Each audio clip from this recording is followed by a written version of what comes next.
وَسَوَاءٌ عَلَيْهِمْ، برابر ہے ان کے لیے، أَأَنذَرْتَهُمْ أَمْ لَمْ تُنذِرْهُمْ، یعنی کہ آپ کا ان کو ڈرانا یا نہ ڈرانا اس لیے برابر ہے کہ یہ ایمان نہ لانے کا فیصلہ کر چکے ہیں۔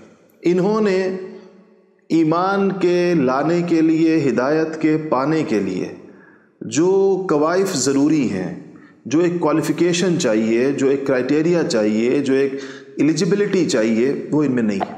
انہوں نے ان راہیں مسدود کی ہوئی ہیں ساری۔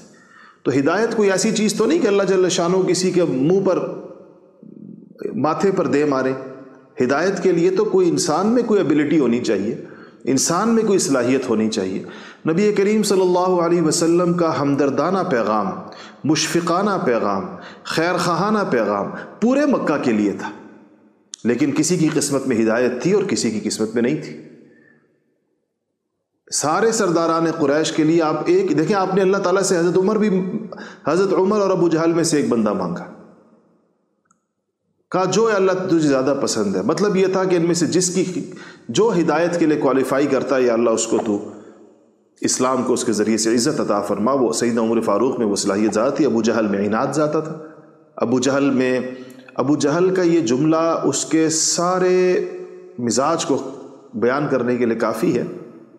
اس نے کہا کہ یہ جو بنو ہاشم ہیں، یہ ہمارے چچا زاد بھائی ہیں۔ پشتوں میں اس کے لیے لفظ استعمال ہوتا ہے تربور۔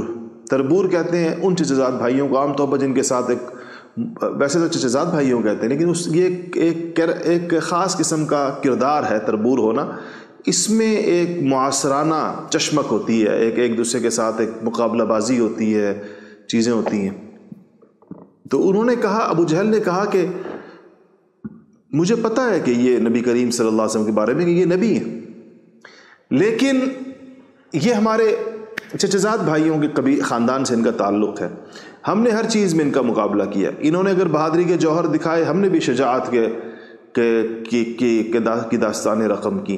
انہوں نے اگر سخاوت دکھائی تو ہم نے بھی مہمان نوازی میں اور خرچ کرنے میں ان سے پیچھے نہیں رہے۔